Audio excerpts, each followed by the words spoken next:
And I wanted to talk about the Trump chaos and thriving in Trump chaos instead of surviving. And I want to talk about why, and I want to talk about how. Let's talk about the why first. How effective do you feel? How confident do you feel when you are fearful and when you go into survival mode?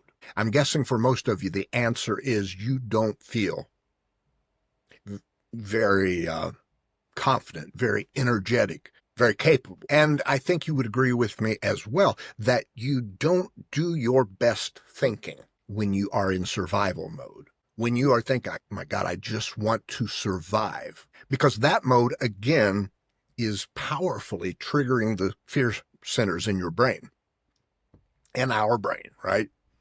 And when that happens, when you look at the structure of the brain, what's called the prefrontal cortex, which is the part that sits just behind your forehead in the front, that's where the executive center is. That's where analytical thinking and logical thinking, for example, takes place. Welcome, Zonker. I'm going to mute you if I can. There you go. Got you.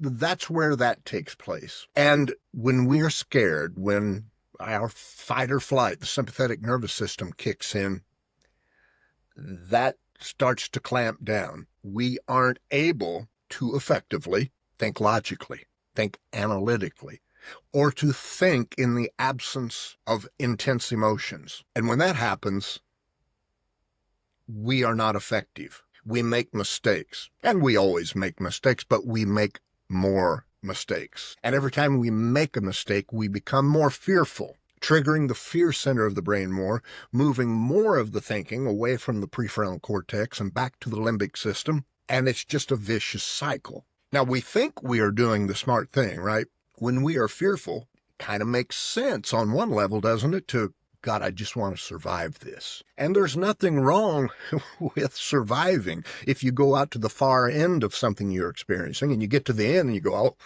I survived, that's a good thing. But as a goal, as a way of moving and getting to that point, it's not the optimal thing. It's a rough way to get there. It's not an effective or efficient way to get there. Now, if we talk about thriving, let's say you start a new business, right? And you've got all of the typical problems that a person experiences in the beginning of a business. Maybe you don't have an abundance of capital. You have problems with vendors, and you have all of these issues that I think at some point in the business, when things level out, people look back and go, whew, that was rough. That was tough. But if you are so excited about what you are doing and have this mindset of we are going to make this work, come hell or high water, we're going to make this work. It's going to be tough, or maybe at the moment you're thinking that it is tough, but you have a thriving mindset. You wake up excited, not necessarily excited about the rough stuff you've been facing or that you know you may possibly face that day. That thriving mindset and that excitement about engaging overrides and becomes the priority in terms of what you are experiencing. It overrides that survival mindset. Now, not everybody with a new business does that, do they? Of course not. And the people who don't, when they come up against an issue that requires capital they don't have right now, they panic. And they go into fear mode and they start thinking about just surviving. But again, when that happens, that prefrontal cortex slams down. They can't think about options or solutions as effectively, if at all. And everything becomes about just squeaking by, just getting through. And they operate that whole period of time highly anxious, and in some cases maybe even terrified, depending on the person.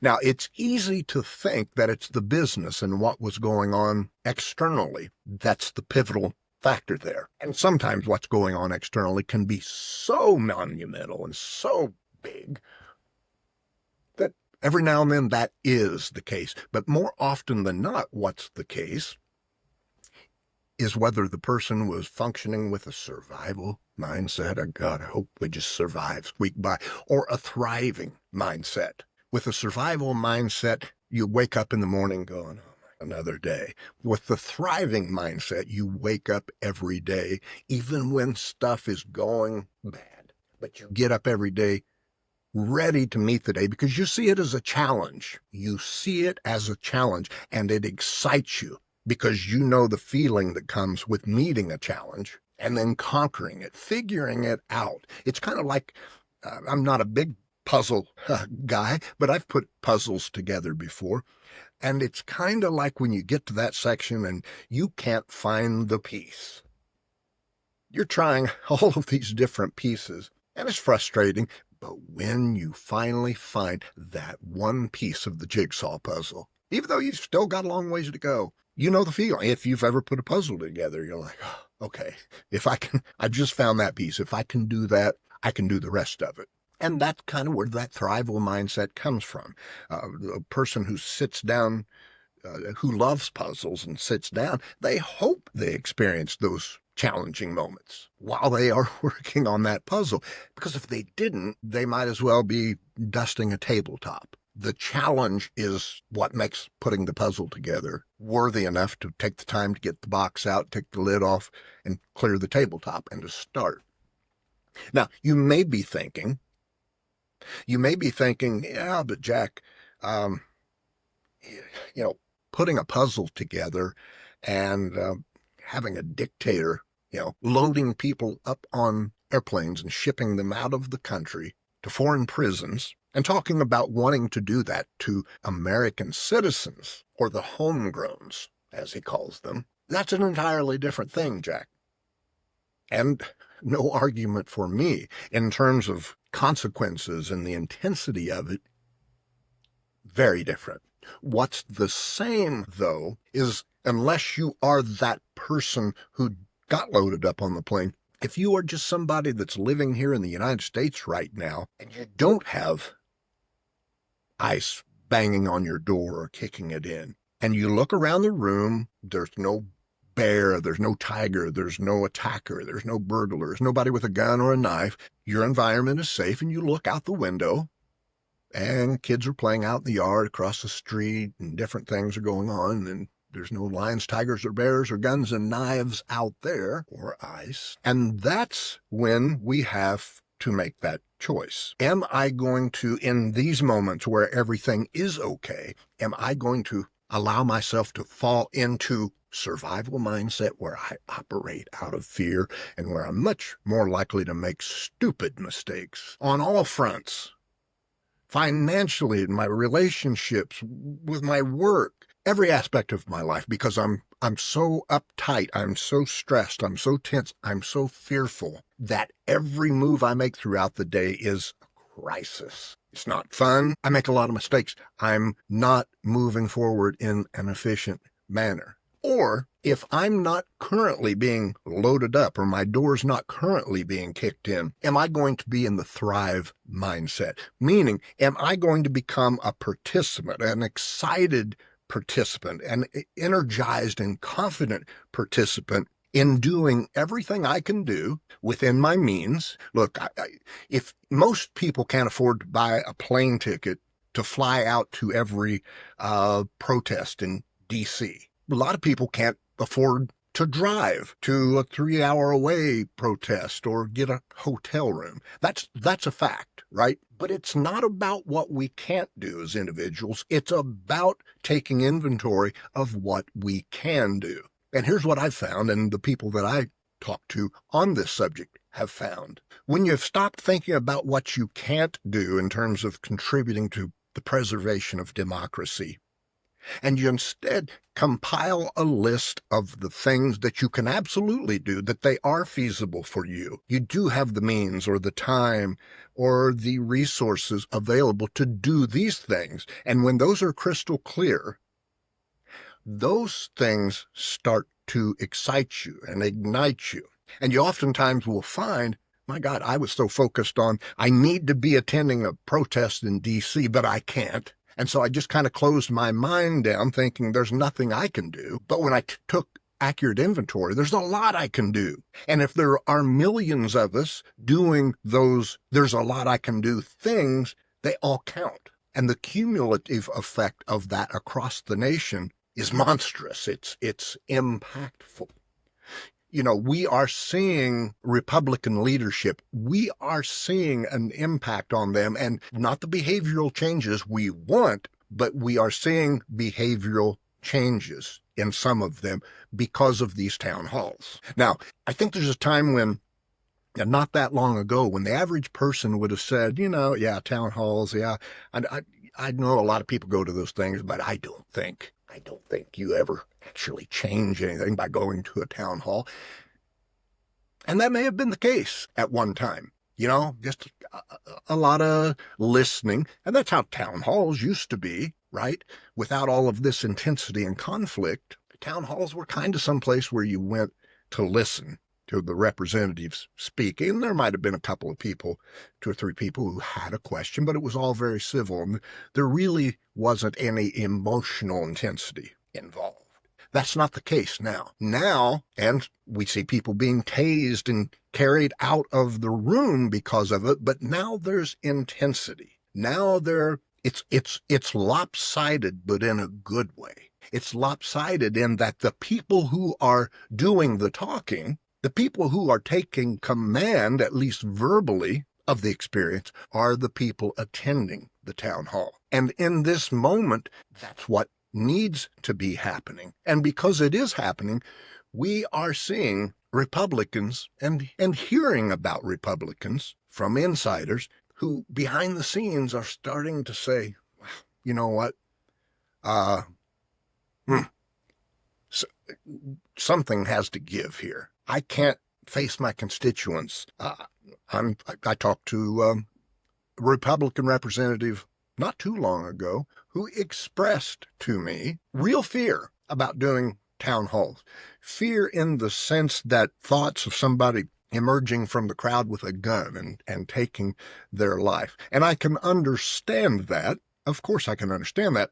But can the people who are experiencing that in Republican leadership, can they understand the significance of what that means? That's not something we are used to hearing about or seeing, and it's not something that political leaders are used to fearing. Will they take the pause to think, look, I was never afraid of this, but I'm afraid of it now. What does it tell me about what's going on in the country?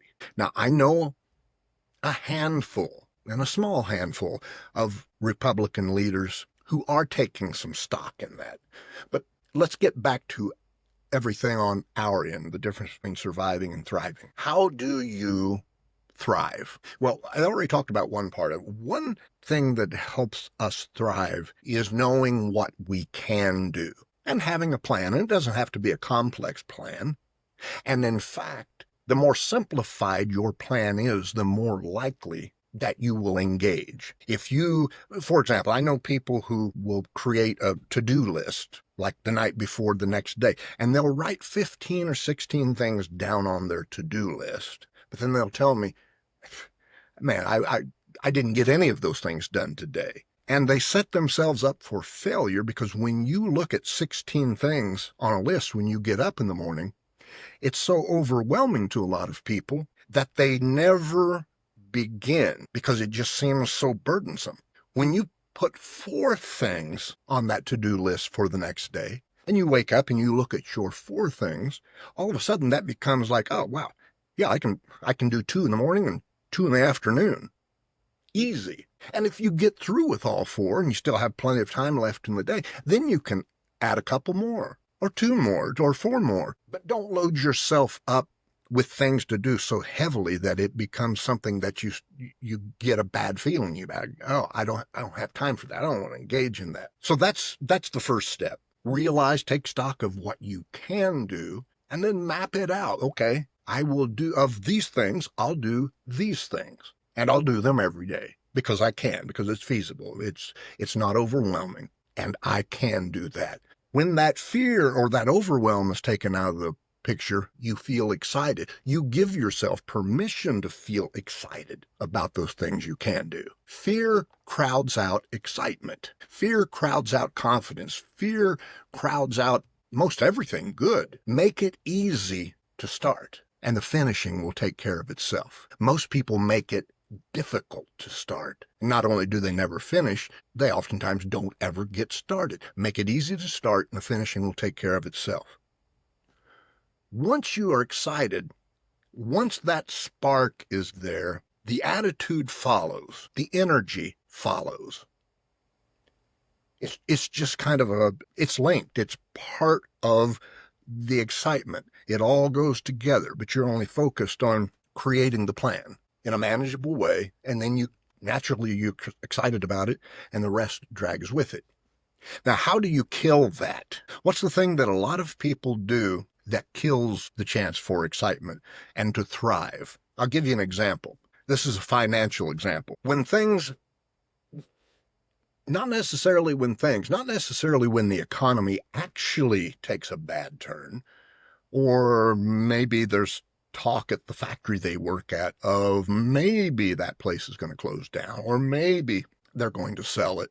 This is before anything actually happens. People just hear something might happen, and they start playing tricks on themselves in their mind, and then they start doing things like, well, I'm going to cancel my subscription to the daily paper, which there aren't many newspapers out being delivered anymore, but back in the 70s and the 80s, newspapers were it. That's where you got most of your information, except on television. And if you lived in a small town, as I did, the subscription for a daily paper or a weekly paper was fairly nominal. It wasn't everybody. Let's put it this way. Everybody got the newspaper, right? But they hear, there's talk the factory's going to close down. And then they do something that, I'm not knocking anybody out there who's ever done this before, because it's all part of human nature that we have to kind of learn to override. But people will do things like, I'm going to cancel our subscription to the newspaper. It's like back then, it's $3 a month or whatever it was. I'm going to cancel that. We've got to start cutting back. In other words, they become penny wise and pound foolish out of fear. Now, what happens when you start subtracting things from your life? Things you enjoy. Once you start removing experiences that you enjoy and that excite you and that bring you joy and maybe even hope and a whole plethora of other potential emotions, once you start removing those out of fear, you start making it harder and harder for you to get up the next day being excited. And when that fear spirals and continues, you get to the point where you've removed so many of the things that inspired you, that excited you, or that you looked forward to doing or participating in or engaging in, that now life has become black and white, dull and drab, before the factory has even closed. And then a year later, after having lived like this, or 6 months later, or 3 months later, there's news now from people in the factory, there's scuttlebutt that I guess they're not going to sell it after all. Something happens that gives you enough confidence to go, okay, I guess maybe don't have to worry about that. And so you start reintroducing those things that used to bring you joy. You start to have a smile on your face again. You start to want to go out in the yard and play with the kids rather than sit in a chair and brood when you get home from work. You start to experience joy again. And when we can experience joy and excitement, we have the ability to thrive. And what I'm saying is that oftentimes surviving and thriving comes down to what we are doing inside our head that starts to manipulate what we are doing externally and the decisions that we are making. And that it's not so much what's happening out in the world or around us that's putting us in one mindset or the other.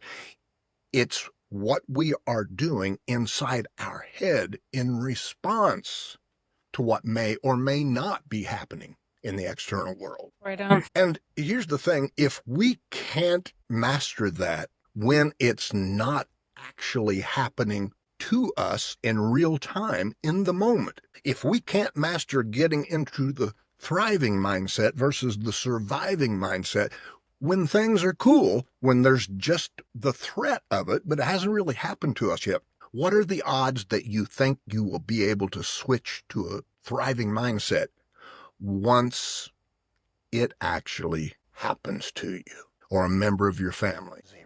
We think we'll save up those bursts of energy for when it's real, when it's really happening. If it ever gets like that, then I'm saying, no, you won't. We don't rise to the level of our expectations. We fall to the level of our mental conditioning and training.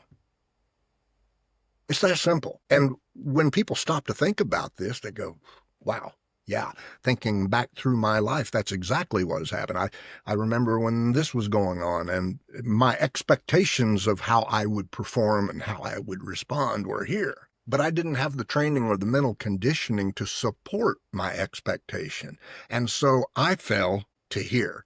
I hit the level where my training and conditioning supported. And that's as high as I could go. And with very few exceptions, that's how it will always go. So my point is, right now, and I don't know everyone personally who is watching or listening to this, but in general, right now, if you are watching or listening to this, I know there's not a bear eating you. There's not somebody in the room holding a gun at you, because if that's the case and you're still watching this, you've already got your emotions mastered, so you can go do something else, right? The deal is, you're cool, right? Nothing's going on right now at this moment. Take advantage of that and begin to shift yourself into a thrive mindset. And then begin to condition yourself to be able to have comfort in knowing that you've gotten so good at being able to wake up each day and enter this thrive mindset while the threat of it just exists, but it's not actually happening to you. You've done this for so many days, so many weeks, so many months, and it's become such an automated experience and part of your life that then you have the confidence of knowing, look, if it actually happens to me, I can take this into that experience. I don't have to hope that even though I can't do it now, that when it happens to me, if it happens to me, that then I'll somehow be able to switch it on. You'll have already switched it on and switched it on and switched it on every day and wired it into your neurology. You already know how to do thriving. And I'll say that again. You will already know how to do thriving, because thriving isn't something that happens to you. Thriving is something that you do, that you create by the way you are approaching things and the mindset that you are approaching them with. And if you get into the habit of doing the thriving, then you can do it anywhere. Look, when you first learn to ride a bicycle, when you finally, that day when you're like, oh, look, nobody, no training wheels. And the next day you got up and you kind of afraid that maybe you forgot how to do it, but you got back on. Now it was even easier. And then maybe you went 30 years without getting on a bicycle, but you got back on. I'll be damned. I can still do it.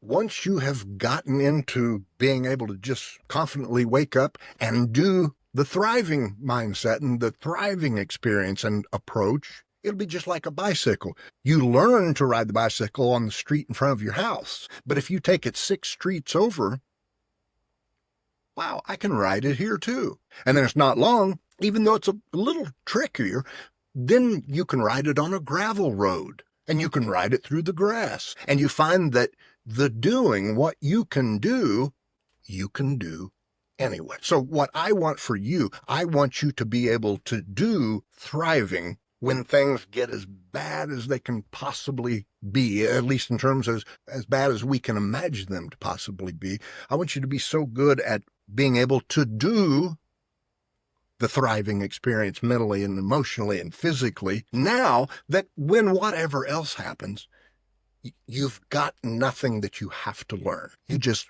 wake up and do thriving. Because by now you're able to contrast it with, remember back when I used to just freak out and survive and how bad it sucked? Wow. that's not even an option for me anymore. I don't want to do that because I do this pretty damn well. And I'm going to do it now, too. Because if in the end of this I wind up having survived, it will be due in part to the fact that I approached it from thriving. And that helped me accomplish the surviving. If I start it with the mindset of I'm going to survive, my chances of doing so go way down because I'm working on a much lower level in terms of energy and thinking and the whole ball of wax. I want to thrive through the experience. That will give me the best shot of surviving. So I went a little over the time that I thought I would talk. Is there the only person who's actually showing up on screen here is Zonker. Zonker, let me see if I can. Let me ask you do you have a question? Let me see if I can. Okay, now try. Just kudos, Jack, for all that you've written. That's where I've been following you mostly on the Twitter side of things. But it is worth sharing, and I wanted to come and see you live today. Well, thank you very much. But I worked on emergency services early in life, so firefighting, police dispatching, ambulance crews. I'm used to the adrenaline rush, and I've gotten more used to having a plan, and that's why I take different routes through buildings or even across a campus. When I have to go do a thing, it takes a little longer, but I take different stairwells, different hallways, so that if there's an emergency, my brain knows there's at least 3 ways out of this place. That is fantastic and such a great example, and one that you just gave everybody who's still on here a gift, because that is one of the things that I used to, well, I guess 2 things I used to do when I traveled a lot, when I was speaking and doing trainings, mainly out on the East Coast, and I live in the Midwest. When I got on a plane, once I found my seat, I would count the number of seats to the nearest exit.